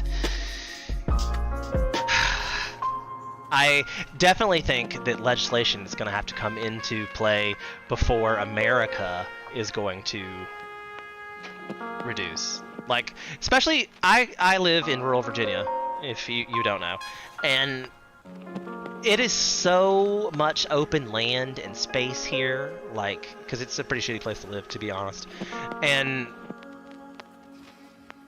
they don't see any need to worry about it, because they could just throw the trash everywhere. Like, it's all over the side of the roads. It's really disgusting. And it infuriates me to no end when I'm railing on somebody right here in front of me, trying to make some change happen right here with the man in the mirror, railing on somebody for littering, and they're just like, somebody will pick it up and drive away. Like, what kind of... And, oh, I did report him to the authorities, but was mad. Like, that's what you said to me. Oh, somebody will pick it up. Like, do I look like your fucking mom? Don't... You're very lucky he was in a big truck and drove away fast, because he definitely drove away when I started walking his direction. I'm sure he saw the look on my face, like, say, like I've lost the ability to vocalize. I'm coming after you to end your life, bro. You should probably drive away. That's...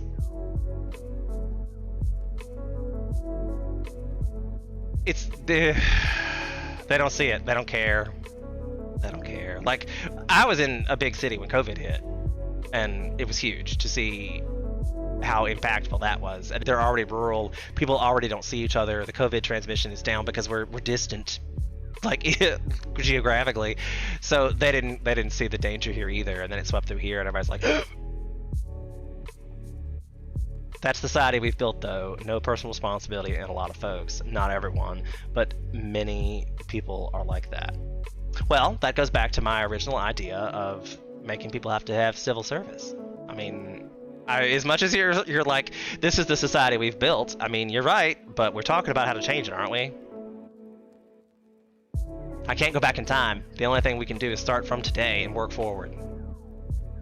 And then it all starts with how we pick our elected officials, because we're obviously not going to be able to change the government by talking about it on Twitch, but we can change the government by voting. And voting for change in November when you go to the elections and vote for change. Not like Americans need repetition to remember anything anyway. Hurt you guys. To those of you who may see this on the future of YouTube.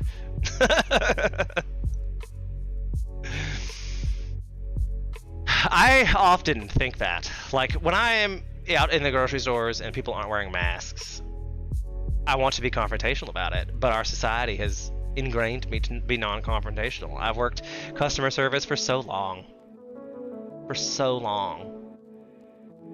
But now that I've been out of it for long enough, I'm snappy. I'm super, I will crush you now. So I don't know if that's like a change for the good or a change for the better. I'm not nearly as meek as I used to be, not in the customer service field. So, it isn't just America. People in general need to hear things at least 3 times for it to sink in. That's true. That's true. I wish I was able to change other countries, but until they nominate me as supreme ruler of the planet, I guess I won't. And I say they might nominate me for supreme ruler of the planet, but I would never take that job. They would have to like drag me in there. They'd have to make it a law, probably. Like, fuck, I guess I shot myself in the foot with that one. Made it civil service, and then you guys made me be supreme ruler of the you guys are funny. Fine.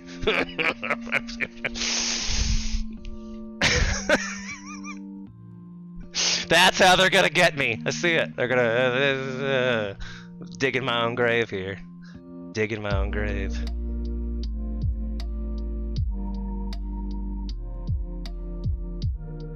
Well, surely you couldn't expect it to just be. Yeah. Oh, fiddle-dee-dee. It's all too much to worry about. Like, if you start thinking about like really making change in your own local neighborhood and starting to run. I've toyed with the idea of running for mayor of the little town I live in and starting with that political process. But do you know what that takes? You have to register with a political party. First thing, you have to register with a political party. And if you register with the independents, you don't get any money. So, I wonder who you're gonna pick. And then, if you do register with a political party and do get some money from them, think they're not going to have favors to ask for you in return? I'm sure they're going to have like standards and stuff, like, oh, you have to use blue literature, oh, you have to do a certain kind of things and wear blue ties on Tuesdays or some bullshit. I don't think. And then I started looking into making my own political party, and to do that you have to have a bank account balance of like $10,000 or something, and you have to have that in a political party's name. Like, can't be you have to have donated that money of your own money to this political party. You might be able to use it for yourself to buy political posters and stuff, but if you decided to just start the political party, that money's just gone. Like, you just donated it into your own account, but it's an account you could use for anything, especially if you're talking about like keeping yourself legit. You couldn't use that for anything with your personal expenses and stuff. Like, you're donating that kind of money to a political campaign that goes into the stratosphere. It doesn't go back into your foods or needs or wants for life. So what kind of normal person can just like hand away $10,000 to just be like, I would like to run for office, everyone? I feel like maybe if I took, like, the most effective way to spend that $10,000 would be to write your name on a dollar bill and hand it out to people. We're like, here's this dollar bill. You vote for me for this dollar. But then that'd be illegal because you're giving people money to vote for you. So you couldn't do that. That's probably why it hasn't happened. I guess you give them fake dollar bills. That'd piss them off. And then you point out that all dollar bills are fake.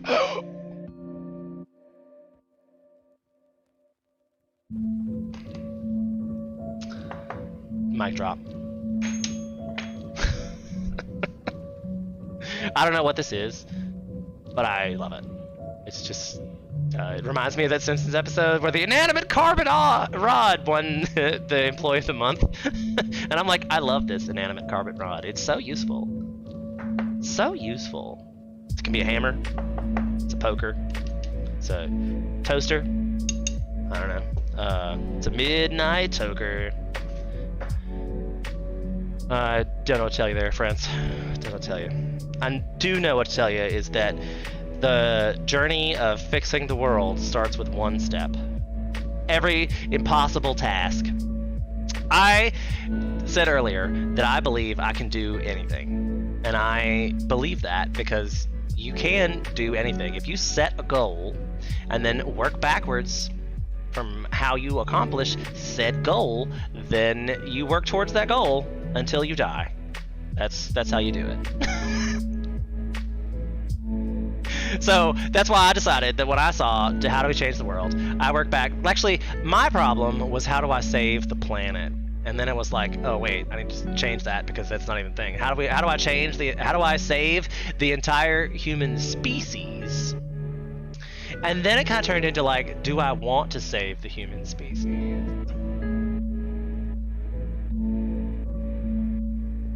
That's where we're at now, I think. Is it like we started this live stream with the intention of changing and saving the human race. But I don't know if I don't know if that's gonna be, I don't want to say that I'm giving up on a goal. I may have changed my perspective on said goal. Because there are a lot of people in the world that I enjoy. But so far, I think all of them could be fit in my household. Like, were I to build up this property I live on, put up a fence, turn it into like a commune, and make it self-sustainable and off-grid, I could invite 20 or 30 people here, and it would be a commune for sure, like a hippie commune for sure, because we'd be growing weed. But I could do it. I could support it. We have enough farmland and stuff here. I have 3 greenhouses now. I could probably support a decent amount of people on 3 greenhouses. Especially if I have 3 greenhouses that are actually in flux and in production. But right now they're in production for marijuana, but if the apocalypse comes, I could surely switch that to food in no time. But I don't know. I feel like marijuana might be a better apocalypse crop, because I bet you could sell it. You could, well, I mean, I guess you could share it or trade it for a lot of stuff. That's what's like when the apocalypse comes, it's going to be about, can you create something? Because once it's a survivor world, your computer gaming skills will be irrelevant. Maybe. But then we also look into have you heard the theory about the Great Limiter? Where there is a reason that we have not seen other spacefaring species. And I say other because I guess we've been in space. We could have run into the Vulcans out there if you were a Star Trek fan. But we obviously haven't done like a warp speed engine yet. So if there is an advanced civilization that's waiting for that, maybe. But the Great Limiter theory is that we haven't met a spacefaring civilization because there's an event that happens to every advanced civilization that is either a yay or nay of whether they're going to go into space. And nobody's passed yet. Like, because we talk about survivalism a lot and Darwinism a lot and how the best of the civilizations, we have to keep picking ourselves up higher and higher and making the genes and things higher and higher so the best of us arise. If we keep, so that's I'm getting sidetracked there. So Great Limiter theory, there's an event that prevents us from getting to space, and that could be like our sun blows up before it happens, could be massive volcanic eruption, could be some a meteorite hits this one planet that our species is on and destroys us. Like, we have no ability, well, I guess we have a limited ability to defend ourselves from space disaster at this point. So, like, the Great Limiter theory is that once you get to a second planet, like you have a colony on a second planet, that's how you know you've gotten past that Great Limiter theory, because a natural disaster can't just wipe out your entire civilization. You know what I'm saying? So I think our Great Limiter event is social media right now. Like, I think it's gonna bring around the downfall of society, because everybody can just put out every thought they have, and that's dumb. Like, we know too much about everything. That's this whole going back to the big problems and controlling all that. It's because we know too much. I've gotten, like, when I moved home, I was a huge ball of stress. And it's because I used to watch the news every day. I used to look up COVID numbers every day. I used to look up, there was like 6 websites that I went to literally the first thing every morning to see what kind of disasters had happened in the world today. Just disaster after disaster after disaster after disaster. And it's just overwhelming. So I've really stopped looking. We know too much. We know too much. We can't even predict local disasters, let alone space disasters. Right. I think we have capabilities to shoot down asteroids, which I think is funny because we only watch 3% of the world's sky. Like, we would never see it coming, but we have rockets and shit in place to shoot it down if it happens. And everybody's like, "That's not gonna happen." You're like, "It could. It's almost happened several times in recent memory.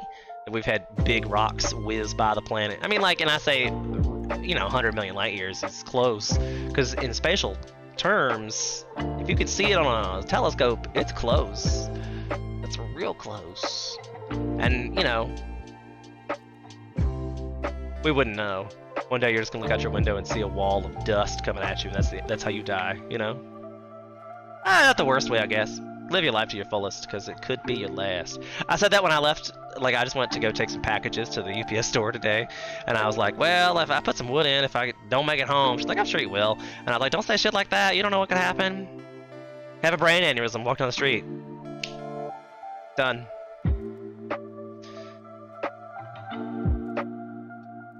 Live your best life. But vote for change in November, because your best life should have representation. Just because you live in your best life, it doesn't mean you can't care about anything. I do have some friends that have just totally retreated into drugs and marijuana. I say drugs and marijuana separately, for sure, because that implies other things. I don't like drugs that shut your brain off. Asteroids are a red herring. If you want to worry about something, it would be our inability to deal with solar fluctuations that can knock out our power grid. Truth. Have you ever heard about the Yosemite volcano? Like, the geyser and stuff? Like, I was reading a book about that. Not specifically about that, but it was like a post-apocalyptic scenario, and that's how the world ended. And then you look into it, and there's, like, that could happen. Like, Yosemite's like a time bomb just waiting to go off. So, that'd be rough. But what about this 5G business? I didn't actually catch the news on that. I don't know if you've seen, but they were canceling some flights because 5G was doing something to air travel. I imagine we've gotten to a point where, speaking of that, where technology has gotten to just ridiculous levels. My VR headset, I was going through the settings today, has a setting in it that lets it track your movements based on electric outlets in your house. Like, it's using a grid frequency to get its determination in your room based on the equidistance from how far it is from the power outlets. Like, it knows what the frequency hertz of your power outlets are. Also, there's an AirLink technology now that allows this new Quest VR to communicate with my PC wirelessly. I was like, what? I have no idea what the problems are, 5G, whatever that is. I don't know. I caught a snippet. My mother was watching the news today, and they had said something on the news about 5G canceling flights. And I was like, what? I know they've always had this whole thing where you have to turn your phone on airplane mode in airplane, but Mythbusters actually proved that to be a myth, if you want to watch that episode. And I don't know if Mythbusters was the one who proved that, but they're the ones I saw prove it. I love them. Love Mythbusters. Where was I going with that? I don't know. I was there. It was on TV. It was on TV. But, grain of salt, because it was local media. Could have been anything. And I haven't Googled it, because God knows it'd be a cookies, and then it would show up in my algorithm, and I don't really want to hear it. Like, I just talked about how I was unplugging from the news, and I really can't avoid it, obviously. I wasn't even in the room when this happened, and now I'm all like, oh, I'm curious. Because psychological tricks that entertainment industry plays on us is terrifying. Terrifying. My mother was talking about this situation where people aren't able to survive more than 2 weeks at a time, and she's went to the grocery store recently and was discussing the prices and how I feel about the supply and demand and all that. If it's too expensive, put it back. She was making comments about people's choices of food. Like, she was seeing people, because we just had a winter snowstorm here, and that usually means that you have to pile up on things. So she was looking at people that had bought candies and chips and snacks and just spent tons of money to get very little food, like, you know, things that are actually going to fill you up. Like, you're going to eat all those snacks in a day and then be stuck in the house for 2 more days with nothing else to eat, and you spent like $200. I was like, nobody tells you anything. Like, if you're in high school these days, you don't get economics. Nobody tells you what the value of anything is anymore. Nobody, like, if your parents didn't teach you how to handle money, you don't know how to handle money. And I have been out of the retail sector for over 10 years now, but this was 10 years ago, and I was dealing with a 16-year-old girl who didn't know how to deal with money. Like, she didn't know quarters, nickels, dimes were 25 cents, 10 cents, you know, respectively. She had never dealt with cash in her life. I was the first time she'd ever dealt with it. I was just like, your parents are ridiculous. They didn't teach you how to do money? Like, I don't get it. 5G does seem like an overused buzzword, but I mean, it is a technology, and the technology of it is pretty cool. I don't know if you know how 3G works and 5G works, but 5G's a much more cover base. Like, they'll be able to get a lot more cover area because of 5G, because of the way it works out in the beams from the satellites and such. It makes a wider space coverage for 3G speeds. I think they say that the speeds are faster, but I don't know the technology behind it. I haven't noticed a great deal of speed improvement, but I have a great deal of connectivity improvement with my 5G and 4G phones, or 3G and 5G phones. I didn't change services, I just upgraded phones to be able to get the capability of 5G, and it does give me more service out here in the boonies, so I'm like, okay, I like that. But technology. Do you know there's a 6th generation wireless network? I just recently found out that there's a new Wi-Fi that's supposed to give you faster speed. Because there's like a 6th generation Wi-Fi. I don't even know which generation I have. I've had the same Wi-Fi. I've had the same router for years. It seems to, like, I usually stay hardwired most of the time. But now that I have the virtual reality helmet deal that has no wires and can wirelessly connect to my computer, it needs the bigger whatever. Her parents were the same guy that figured out someone else could clean that mess. You're probably right. That guy was old enough to have been her parent, probably. Like, we're in 2nd generation, maybe even 3rd generation of failed parents.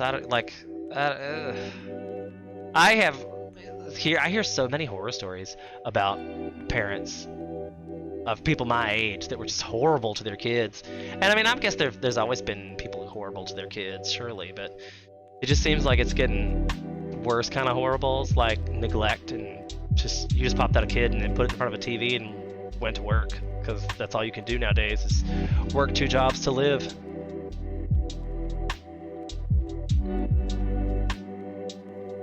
And we keep walking that fine line between socialism and capitalism, and that's what's causing our problem. If we want full socialism, we could at least really make sure the education and stuff we're there to support that. You have to go to work all the time and give government all your money situation. Because, like, with capitalism, it's kind of like indentured servitude. They're still making you go to work all the time, just indirectly. Like, you make your own choices. You could choose to live lesser, but the advertising! You need all these things! Because America and advertising and capitalism are all intertwined. That looks very demonic, the way the camera got that just then. I was like,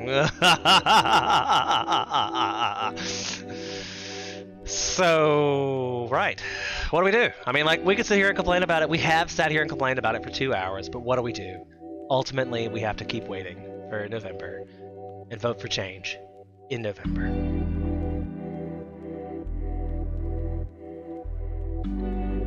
Ultimately. But I'm going to give this a 3-minute countdown and end it in 2 hours. Because we have been sitting here complaining about this for 2 hours, and I think you and I know what we're going to do at this point. So one more step is bring somebody with you to the chat next time. Bring somebody with you. Maybe I'm not talking to you specifically, Silver Mag, because, you know, whatevs. But you're here, I thank you. But you, who's lurking in the background and not saying anything, bring somebody else with you. You, who's watching me later in YouTube, actually show up to the 9 p.m. Wednesday and come Tell us your opinions. Tell us your solutions. Put me in the minority. Silver Mag and I disagree on a lot of things, and I bet he would love it if you came in here and agreed with him. And I would be like, well, I guess I'm outvoted, but we're still gonna vote for change in November, right? That's all I care about, is that we're gonna change the way we vote, because then I believe that'll solve the problem on its own. Like, just seems like the smartest answer is to start at the bottom. If you got a whole system that's like, say we had a fish tank and it was full of scum, just lots and lots of scum. You do have to skim the scum off the top, but you still gotta vacuum the rocks. So might as well start with the rocks and work your way up. Although I guess with the fish tank we used to just take them out and then drain it, and then you'd vacuum it and then put all the water back in. So that's my metaphor, is working at the bottom. It's fish tanks. Suck up the rocks first. You gotta suck all the scum out of the rocks. Single transferable loading. Alright, I also have this really cool ending screen. Let's hope it works. Thank you so much for being here, guys.